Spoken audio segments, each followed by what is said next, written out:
तो फ्रेंड्स अभी हम क्या करेंगे कि जो हमारा जो नॉन स्टिचियोमेट्रिक डिफेक्ट था वो हम लोग कंटिन्यू करेंगे। नॉन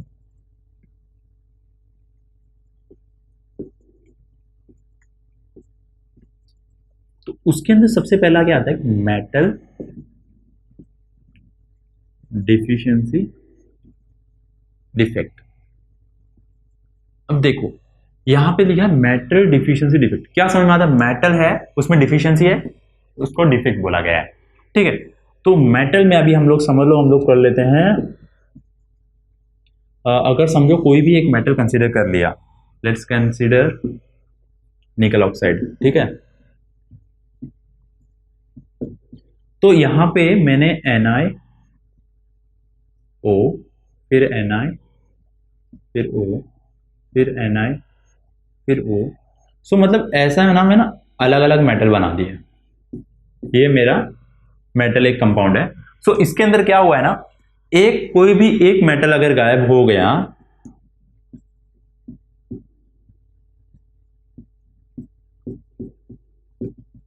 ठीक है, ये समझो गायब हो गया, तो यहां पे एक कंपाउंड के अंदर से एक पार्टिकल चला गया है, तो ये क्या हो गया, स्पेस वैकेंट हो गया।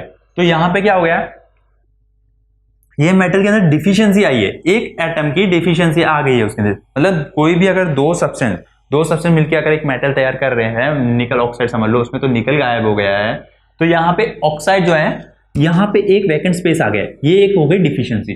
तो ये क्या हो गया, डिफिशियंसी है, यहाँ पे डिफिशियंसी इफेक्ट है। मतलब इस कंपाउंड के अंदर एक जो है मेटल कम है, एक एटम जा चुका है इसके अंदर से, ठीक है ना।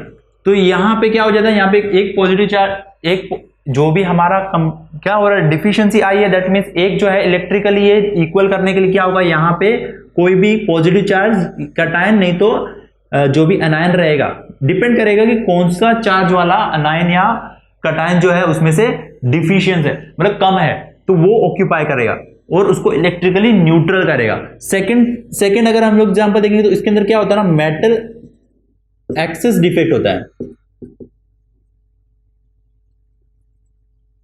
तो इसके अंदर क्या होता है ना, एक्सेस में आ जाता है।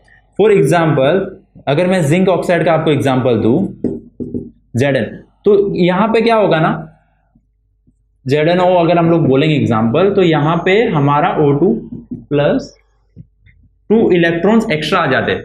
क्यों आ जाते हैं मैं आपको बताता हूं। यहां पे जस्ट कंसीडर करो, ये हमारा, इसमें क्या होता है ना,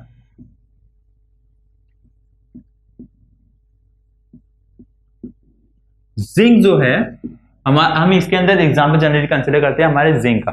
तो इसके अंदर क्या होता है कि जिंक जो है, ये जिंक क्या करता है, इंटरस्टिशियल स्पेस ले लेता है, या फिर दो यहां पे कटायंस हमारे एक्स्ट्रा आ जाते हैं, तो पॉजिटिव चार्ज एक्स्ट्रा आ रहा है, उसके अंदर ऑक्सीडेशन होगा। सेम यहां पे क्या होता है ना, ऑक्सीडेशन, यहां पे भी हमारा ऑक्सीडेशन हुआ था, यहां पे ऑक्सीडेशन से दो हमारा डिफिशियंसी आ गया। इसमें एक्सेस होने के लिए दो एटम हमारे यहाँ पे कटायन जो है हमारे ऐड हो जाएंगे इंटरस्टिशियल स्पेस के अंदर।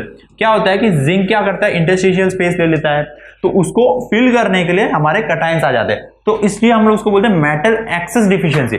जब कोई भी मेटल एक्सेस में रहेगा, उसमें इतना कंसिडर कर लो कि अगर एक्सेस का मतलब क्या हुआ कि वहां पे कुछ ज्यादा है, तो उसको हम लोग बोलेंगे एक्सेस डिफिशियंसी। और अगर कुछ कम पड़ रहा है, वहां पे कुछ गायब हो गया है, हमारा एक चला गया, रिमूव हो गया है एक एटम, तो हम लोग उसको बोलेंगे डिफिशियंसी डिफेक्ट। तो ये हम लोग देखते हैं नॉन मेटल, ये हम लोग चीजें नॉन मेटल्स में देख रहे हैं।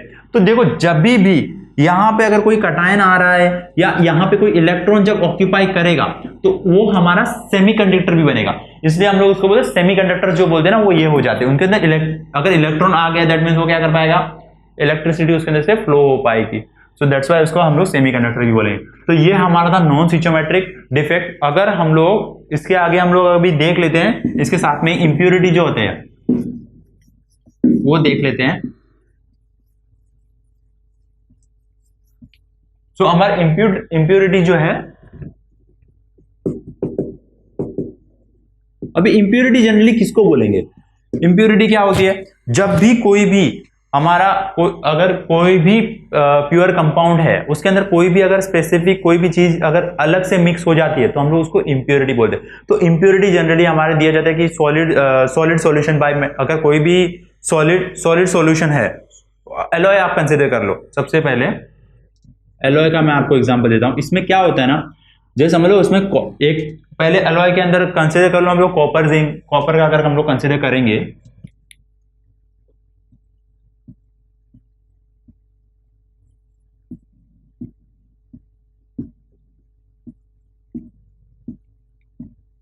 ओके, सो समझो ये हमारा कॉपर कंपाउंड है। तो इसमें क्या होता है ना, ये वाला आइटम समझ लो, ये वाला जिंक ने ले लिया,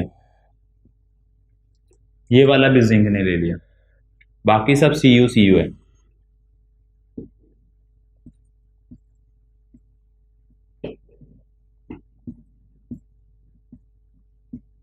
तो ये देखो यहां पे क्या हुआ, जिंक ने ले लिया एटम उसका, तो ये वाला क्या हो गया, ये वाला स्पेस जिंक ने लिया है और ये हमारा एलॉय फॉर्म हो गया। ये कॉपर की इंप्योरिटी है जिसके अंदर जिंक ने उसकी स्पेस जो है वो ऑक्यूपाई कर लिया कॉपर की, और वो कॉपर जो है वो हमारा एलॉय में आ गया, क्योंकि यहाँ पे क्या हो रहा है, जिंक भी उसमें इन्वॉल्व है, कॉपर के अंदर उसने स्पेस लिया है जिंक का। और सेकेंड अगर मैं एग्जांपल आपको देना चाहूं तो स्टील, अगर आपको ध्यान में होगा स्टील में क्या होता है, देखो एक चीज होती है, सबसे पहले एक तो ये रहता है कि हमारा इंटरस्टिशियल जो स्पेस है ये हमारा उसने ले लिया है।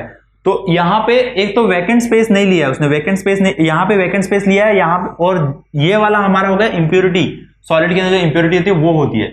और दूसरी हमारी आती है जहां पे कोई भी मेटल के अंदर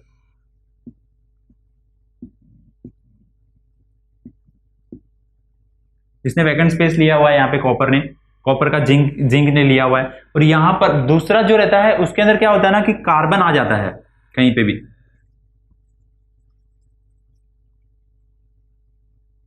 इंटरस्टेशियल स्पेस ले लेता है, एक ये टाइप की इंप्योरिटी होती है। सो ये हमारा आयरन था, आयरन में वहां पे कार्बन भी आ गया है। तो इस तरीके से ये जो अलग अलग जो है इंप्योरिटीज जो है मेटल्स में आपको दिखाई देगी। मेटल के अंदर क्या होगा, अगर कोई वैकेंसीज को अगर ऑक्यूपाई कर लेगा स्पेस तो वो एलॉय फॉर्म कर दे, एलॉय फॉर्म करने के लिए ये वाला मेथड यूज करते हैं। और इंटरस्टिशियल के अंदर हमारा जनरली स्टील के अंदर आपको दिखाई देगा, स्टील के अंदर क्या होता है कि आयन के अंदर आपको कार्बन मिल जाएगा। तो इस तरीके से हमारा ये जो है इंप्योरिटीज आपको मिल जाएगी। एक तो इंटरस्टिशियल स्पेस पे आपको इंप्योरिटी मिलेगी, दूसरी आपका जो वैकेंट स्पेस जो हो जाता है वहां पर आपको इंप्योरिटी मिलेगी। सो एलॉय का आपको समझ में आ गया होगा, और आपको यहाँ पे स्टील का जो मैंने एक एग्जांपल दिया है ये भी आपको समझ में आ गया। ये आपकी इंटरस्टिशियल डिफेक्ट आ जाता है इसके अंदर, और ये वाली हमारी जो होती है वैकेंट जो डिफेक्ट होता है वो होता है। तो ये दो एग्जांपल मैंने आपके सामने बता दिए हैं, इससे आपको इंप्योरिटी जो है वो समझ में आ गया होगा। सो ये हमारे डिफेक्ट्स थे। इसके आगे हम लोग जो देखेंगे वो हमारे कंडक्टर्स है कि कंडक्टेंस जो होता है सॉलिड्स के अंदर वो कैसे फॉर्म होता है, वो सारे हम लोग टॉपिक इसके आगे कवर करने वाले हैं।